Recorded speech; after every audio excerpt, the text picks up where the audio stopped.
فرمایا وَإِذَا سَأَلَكَ عِبَادِي أَنِّي فَإِنِّي قَرِيب، محبوب جب میرے بندے آپ کی بارگاہ میں آ کے میرے بارے میں پوچھیں نا تو ان سے کہہ دینا میں ان کے قریب ہی ہوں،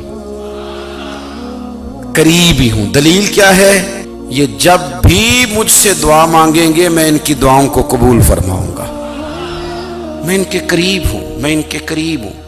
یہ جب بھی دعا مانگیں گے نا میں قبول کروں گا، میں ان کے قریب ہوں۔ اللہ تبارک و تعالیٰ کے بندے اللہ سے محبت کرتے، رب کی بارگاہ میں جھکتے، اس کو اپنے دکھ سناتے، اس کے پیارے محبوب صلی اللہ تعالیٰ علیہ وسلم کا وسیلہ لے کے اس کے حضور حاضر ہو جاتے، پیشانیاں سجدوں سے روشن ہوتی۔ ہم نا ہر چیز کے لیے وقت نکالتے ہیں، ہر چیز کے لیے، لیکن عبادت کے لیے وقت نہیں نکالتے۔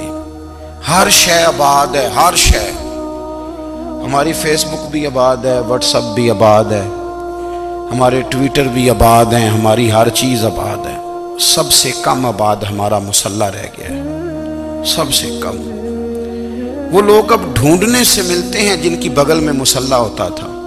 میرے بھائی آپ کتنا کو دنیا کے پیچھے بھاگو گے تھکا دے گی، کتنا دولت کے پیچھے بھاگو گے تھکا دے گی۔ آپ جب اپنی زندگی میں جمع تفریق کرو گے نا تو مرتے وقت احساس ہوگا کہ سارا کچھ تو لوگوں کے لیے کیا، اپنے لیے تو کاری کچھ نہیں سکے۔ اور ہم عبادت کے معاملے میں بہانے بازی بھی کرتے ہیں۔ ہم کہتے ہیں اوہو رزق کمانا بھی تو عبادت ہی ہے نا، تو میں حلال روزی کے لیے جا رہا ہوں، یہ بھی تو عبادت ہے نا۔ میری طرح کے لوگ کہہ دیتے ہیں کہ میں سویرے اٹھ کے مدرسے میں کچھ اسباق دیکھتا ہوں تو یہ بھی تو عبادت ہے، میں بیان کرنے کے لیے مطالعہ کرتا ہوں تو یہ بھی تو عبادت ہے نا، اتنے لمبے سفر کر کے ملک میں دنیا میں گھومتا ہوں تو یہ بھی تو میں عبادت ہی کر رہا ہوں۔ اب اسپیشل نفلوں کے لیے وقت کس طرح نکلے، اسپیشل کر کے تسبیح میں کیسے چلاؤں، میں سارا کچھ ہم بہانے بنا لیتے ہیں نا۔ میرا سوال یہ ہے کہ یہ ساری باتیں صحابہ کو، نبی کریم کو، دیگر لوگوں کو بھی تو پتہ تھی نا، لیکن آپ غور تو کریں 23 سال حضور کو وقت ملا، مختصر وقت ظاہراً تبلیغ کرنے کے لیے، پوری دنیا میں دین بھی پھیلانا ہے۔ گھر میں 11 ازواج ہے، 4 بیٹیاں ہیں، ان کی اولادیں، سارے کام کاج بھی دیکھنے، لیکن سیدہ طیبہ طاہرہ حضرت عائشہ صدیقہ رضی اللہ تعالیٰ عنہ فرماتی ہیں سارا دن تبلیغ کرتے، ہر غلام کے دکھ سنتے، گھر میں آتے تو اپنے گھر والوں کا خیال کرتے، کام میں ہمارا ہاتھ بٹاتے۔ قربان جاؤں، کہتی ہیں زمانہ سارا سو جاتا لیکن آمنہ کے لال مصلی بچھا لیتے۔ دنیا سو گئی، ساری سب سو گئے، جو خدام تھے، وہ جو غلام تھے وہ سو گئے۔ صحیح مسلم میں لفظ ملیں گے، سیدہ پاک فرماتی ہیں او میرے نبی کے غلاموں، میں نے یہ رنگ بھی دیکھا ہے کہ حضور نے اتنا کھڑے رہے، اتنا قیام کیا، اتنا قیام کیا کہ مقدس پیروں میں ورم آ گئے، سوج گئے پیر، اتنے بڑے۔ دل پہ ہاتھ رکھ کے نہیں بتا سکتا کہ میرے کبھی نماز میں پیر سوج گئے، کوئی نہیں بتا سکتا۔ بچوں کی روٹی کماتے تھک گئے بات الگ ہے، ہم سیر کرنے گئے تو تھک گئے بات الگ ہے، لیکن عبادت میں یہ بھی تو مسلم شریف ہے نا، یہ بھی تو دین ہے نا، یہ بھی تو حضور کی سنت ہے، یہ بھی تو وہ چیز ہے جو کریم کی آنکھوں کی ٹھنڈک ہے۔ سیدہ فرماتی ہیں پیروں میں ورم آ گئے، اور ساری رات ہی حضور نے نماز پڑھی اور ایک ہی آیت بار بار دہرائی۔ مسجد نبوی میں بلال حبشی نے فجر کی اذان دے دی اور حضور ابھی مصلی پہ تھے، کریم فارغ ہوئے، میں نے عرض کی یا رسول اللہ صلی اللہ علیہ وسلم آپ کے تو صدقے اللہ اگلے پچھلوں کے گناہ معاف کرے گا، تو آپ اتنی آہوزاری کیوں فرماتے ہیں؟ آپ تو شفیع ہیں، آپ تو انبیاء کے امام ہیں۔ تو حضور نے فرمایا عائشہ تم نے گنوایا ہے نا میرے اللہ کی مجھ پر کتنی رحمت ہے، افلا اکونا عبدا شکورا، فرمایا اگر اس نے اتنی نعمتیں دی ہیں تو کیا میں اس کا شکر گزار بندہ نہ بنوں، میں شکر گزار بندہ نہ بنوں اس کا؟ پھر اگر اتنی نعمتیں اس نے دی ہیں، مجھے اتنا نوازا ہے، تو پھر میں اس کے سامنے سجدے نہ کروں؟ او میرے بھائی، بڑے قابل فخر لوگ ہیں ہم کہ ہم نبی پاک کے غلام ہیں، ہم قابل فخر ہیں کہ نبی کریم کے غلام ہیں، کیا کبھی اس غلامی کے شکرانے میں بھی 2 نفل پڑھے کہ یا اللہ تیرا شکر ہے تو نے ہمیں حضور کا غلام بنایا ہے؟ یاد رکھیں کہ اپنی روحانی زندگی کو آباد کریں، استغفار پڑھیں، تسبیحات کریں۔ حضرت عبداللہ ابن عمر رضی اللہ تعالیٰ عنہ حضرت عمر کے صاحبزادے، مکہ مکرمہ میں ان کی قبر ہے۔ میں نے جب انہیں پڑھا تو مجھے ان سے بڑا پیار ہو گیا، لیکن آپ کو پتہ ہے وہاں جا کے کسی شخص کا مزار تلاش کرنا یا پوچھنا ایک مشکل کام ہوتا ہے۔ تو ایک دفعہ میں مکہ شریف میں حاضر تھا تو ایک گاڑی والا ڈرائیور مجھے کہنے لگا کہ مولانا میں آپ کو جانتا ہوں، مجھے آپ سے محبت ہے، ایک بات بتاؤں آپ کو؟ میں نے کہا بتاؤ۔ کہنے لگے حضرت عبداللہ ابن عمر کی قبر دیکھنی ہے۔ میں نے کہا یہ تو نہیں کہہ رہا، یہ کسی نے بندوبست کرایا ہے، یہ اللہ نے تیرے دل میں بات ڈالی ہے، یہ ہو گیا تو لے چل مجھے۔ حضرت عبداللہ ابن عمر کو نبی پاک نے فرمایا تھا راجل صالح، یہ نیک بندہ ہے، یہ متقی آدمی۔ حضرت عبداللہ ابن عمر رضی اللہ تعالیٰ عنہ سیدنا فاروق اعظم رضی اللہ تعالیٰ عنہ کے صاحبزادے ہیں، اور ان کی ہمشیرہ سیدہ حفصہ رضی اللہ تعالیٰ عنہ حضور کی زوجہ محترمہ ہے۔ ایک دن اپنی ہمشیرہ سے کہنے لگے کہ نبی کریم صلی اللہ تعالیٰ علیہ وسلم گھر میں آئے نا، اور اگر حضور غم امت میں پریشان نہ ہوں، طبیعت کو حشاش بشاش دیکھو تو ذرا پوچھنا تو صحیح حضور کا میرے بارے میں کیا خیال ہے، پوچھنا تو صحیح کہ کریم کی بارگاہ میں میرا کیا مقام ہے، میرے بارے میں حضور کیا فرماتے ہیں۔ اب بہن کو کام بتائے اور بتائے بھی بھائی، اور پھر بہن وہ کام نہ کرے، یہ تاریخ میں ہوتا نہیں۔ حضرت عمر فاروق رضی اللہ تعالیٰ عنہ کی صاحبزادی ام المومنین رضی اللہ تعالیٰ عنہ فرماتی ہیں کہ میں تو بس منتظر تھی، انہوں نے تو کہا تھا نا کہ اگر تم حشاش بشاش دیکھو تو بات کرنا، لیکن حضور تشریف لائے، میری باری تھی، میرے گھر تشریف لائے، کھانا پیش کیا تو فوراً میں نے عرض کی حضور ایک بات پوچھنی تھی۔ تو حضور نے فرمایا پوچھئے۔ میں نے عرض کی حضور میرے بھائی عبداللہ ابن عمر کے بارے میں آپ کا کیا خیال ہے؟ نوجوانوں میری بات پہ غور کرنا، میرے بھائی کے بارے میں آپ کا کیا خیال ہے؟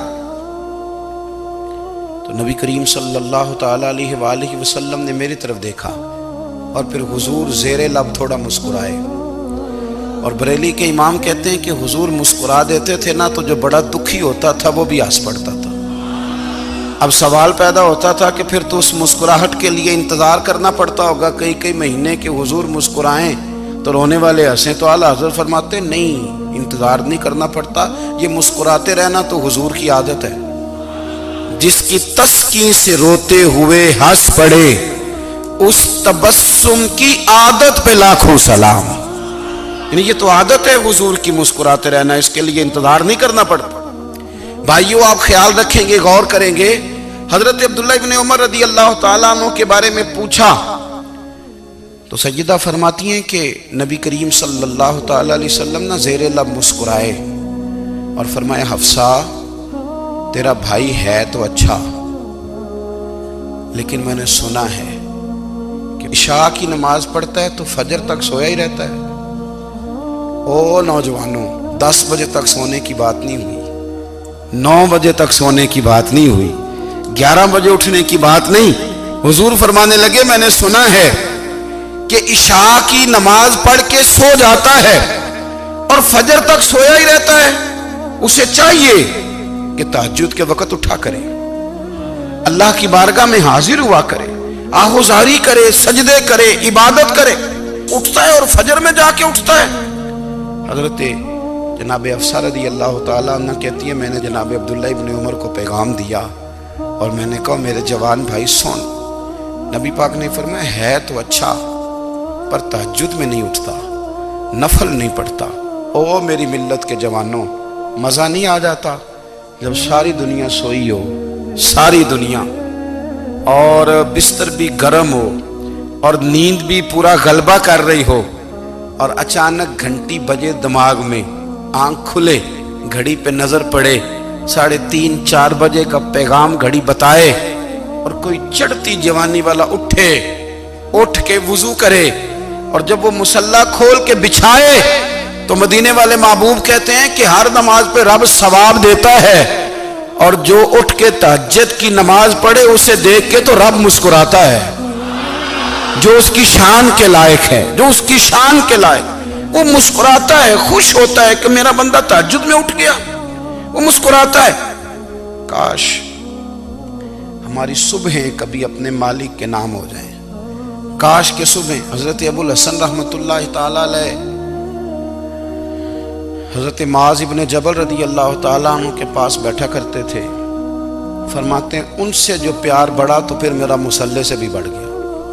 تابعی ہیں، فرماتے ہیں صحابی رسول سے محبت ہوئی تو ذکر سے بھی ہو گئی، پھر درود شریف سے بھی ہو گئی، محبت ان سے بڑھی تو پھر اللہ نے مسجد کا پیار بھی بڑھا دیا۔ آپ فرماتے ہیں کہ میری ہر وقت بھی یہ چاہتی تھی کہ بس اللہ اللہ کروں، بس اللہ اللہ کروں، بس نہ میں ذرا تھوڑی جان چھڑاؤں لوگوں سے، کوئی 10 منٹ ملے تو میں کچھ 4 نفل پڑھ لوں، میں تھوڑا سا نہ بچوں لوگوں سے، اور مجھے تسبیح ملے تو میں نہ کچھ 400-500 دفعہ استغفار پڑھوں، سبحان اللہ، الحمدللہ، اللہ اکبر، لا حول ولا قوت الا باللہ، میں نہ تسبیحات پڑھوں۔ فرماتے ہیں کہ بچے تھے گھر میں 6-7، غربت تھی، کام ملتا کوئی نہیں تھا، اور میں کام چور نہیں تھا، کام ڈھونڈتا تھا، پر اللہ کی قدرت کے کام نہیں ملتا تھا۔ فرماتے ہیں کہ میں نے ایک دن اپنی اہلیہ سے کہا کہ آج میں پھر جاتا ہوں کام ڈھونڈنے، تو میری بیوی بڑی فرما بردار تھی، پر اس دن نہ غربت کے ہاتھوں تنگ آ کے کہنے لگی آج نانا کوئی تو چیز لے کے آیا، تو مجھ سے بچوں کی بھوک نہیں دیکھی جاتی، یہ سب روگاں دا روگ محمد جس دا نام غریبی، کنڈ بلا کے لنگ جاندے نہیں دوست یار قریبی، آج نہ کچھ لے کے آیا تو میں بچے لے کے چلی جاؤں گی۔ شیخ فرماتے ہیں کہ میں بڑا پریشان گھر سے نکلا، پر میں نے صبح سے لے کے زور تک کام ڈھونڈا، کام ملا کوئی نہیں، تو میرے دل میں خیال آیا چلو کام نہیں ملتا تو اللہ اللہ تو کرے نا، چلو بندوں کی مزدوری نہیں ملتی تو رب کریم کی عبادت ہی کرتے ہیں۔ فرماتے ہیں کہ میں نے نا فرات کے پانی سے وضو کیا، نہر کے، شدید دھوپ تھی، ساتھ ریت تھی اور ریت تپ رہی تھی، میں نے اپنا رومال وہیں مصلی کے طور پر بچھا لیا، اور فرماتے ہیں کہ زور سے لے کر عصر تک نماز پڑھی، دھوپ بھی پورے زور پہ، پر میرے سجدے کا ذوق بھی پورے زور پہ۔ فرماتے ہیں سورج بھی چمک رہا ہے اور رب کی عبادت کا ذوق بھی پورے زور پہ، میں سجدہ کروں تو پھر میرا اٹھانے کو جی نہ چاہے۔ میرے استاد لکھا کرتے تھے، یہ ان کا شعر ہے، وہ کہا کرتے تھے مجھے سوز دے، مجھے ساز دے، اور مجھے نیم شب کا نیاز دے، دم سجدہ خود کو میں توڑ دوں، مجھے ایسا ذوق نماز دے، اور میں تیری بہار کا پھول ہوں، میں کھلا بھی ہوں تو تیرے لیے، مجھے میری شاخ سے توڑ لے، مجھے اپنی زلف کا ناز دے۔ بھائی فرماتے ہیں کہ عصر تک میں نے نفل پڑھے، دل ڈھلنے لگا، عصر کی نماز پڑھی اور میں وہاں سے چلا۔ اب میں جب نکلنے لگا تو دل میں خیال آیا کہ چھوٹی چھوٹی دیواریں ہیں گھر کی، بغیر کچھ لیے جاؤں گا تو بیوی دور سے دیکھے گی تو شور کرے گی کہ پھر خالی ہاتھ آ گیا ہے۔ کہتے میں نے اپنے اسی رومال میں جس پہ میں نے نماز پڑھی تھی نا، رومال میں کی آخی دے پنجابی جو صافہ کہتے ہیں، اسی میں نا میں نے کچھ ریت بھر لی کہ وہ دور سے دیکھے گی تو سمجھے گی کچھ لے کے آیا ہے، چلو جا کے اسے بتا دوں گا کہ آج پھر مزدوری نہیں ملی۔ کہتے ہیں وہ ریت لے کر جب میں گھر میں گیا تو پہلے بیوی دروازے پہ کھڑی ہوتی تھی، پوچھتی تھی خالی ہاتھ آ گئے ہو؟ آج میں نے دیکھا تو ہے ہی کوئی نہیں۔ فرماتے ہیں میں اندر داخل ہوا، سلام لیے، کونے میں میں نے وہ رومال رکھ دیا اور میں نے آواز دی کہ بھلی مانس کہاں ہو؟ تو وہ کہنے لگی آپ منہ ہاتھ دھو لیں، میں روٹی لے کے آئی۔ میں نے کہا روٹی کہاں سے آ گئی؟ یہاں تو کئی دنوں کے فاقے، تو کئی دنوں کی غربت ہے، یہاں تو اس گھر میں تو فقیری ہے۔ فرماتے ہیں کہ وہ روٹی لے کے آئی اور اس وقت کی جو موجودہ نعمتیں تھیں، سمجھ لیں سلاد، اچار، ہر چیز ساتھ لائی۔ میں نے کہا کہ بچے کہاں گئے؟ کہنے لگی وہ کھانا کھا کے کھیلنے گئے، آپ کھانا کھا لیں آ جاتے۔ کھانا اس نے چن دیا۔ میں نے حیرت انگیز لہجے میں ساری نعمتیں اپنے دسترخوان پہ دیکھ کر کے بیوی سے پوچھا یہ کہاں سے آیا کھانا؟ بچوں کو تو نے کہاں سے کھانا کھلایا؟ یہ سارا کچھ کیسا ہے؟ کہنے لگی پتہ نہیں آج آپ کس کریم کی مزدوری کرنے چلے گئے تھے۔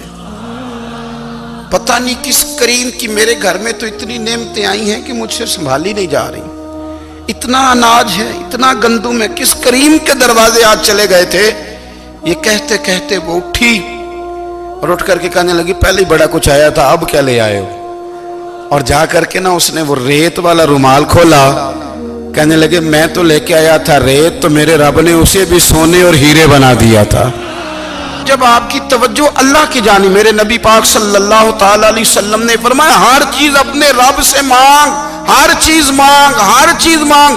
یا رسول اللہ کیا کچھ؟ میرے محبوب نے فرمایا تیرے گھر میں نمک بھی ختم ہو جائے تو وہ بھی اپنے رب سے مانگا کر، تو مانگنا وہ تجھے دے گا، تو اس کی بارگاہ میں کشکول طلب دراز تو کرنا۔ اور ترمذی شریف میں عجیب لفظ ہے، رسول کائنات نے فرمایا، رب کریم فرماتا ہے جب میرا بندہ ہاتھ اٹھاتا ہے نا تو مجھے حیا آتی ہے کہ میں خالی کیسے لوٹا دوں اس کے۔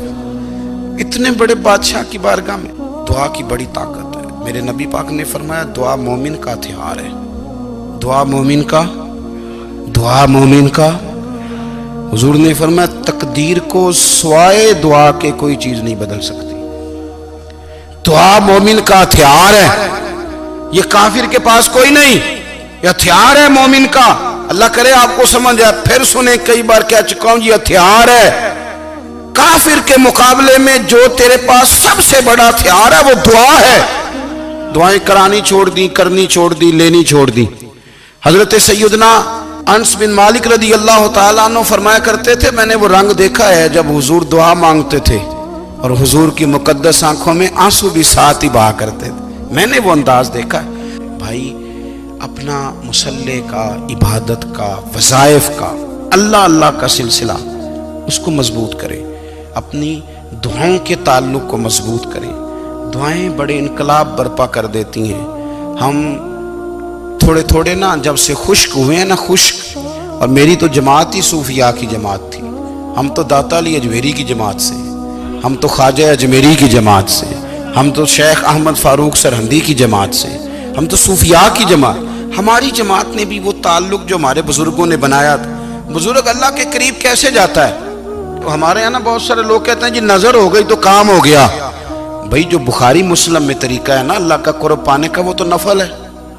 نبی کریم علیہ السلام نے فرمایا بندہ نفلوں کے ذریعے رب کے قریب جاتا ہے، اور اتنا قریب جاتا ہے کہ پھر اللہ اس کی زبان بن جاتا ہے، اللہ اس کی آنکھیں بن جاتا ہے، کان بن جاتا ہے، ہاتھ اور پیر بن جاتا ہے۔ تو یہ تو عبادت ہے، یہ تو اللہ کی بارگاہ کی حاضری ہے جو آپ کو اللہ کے قریب کرے گی۔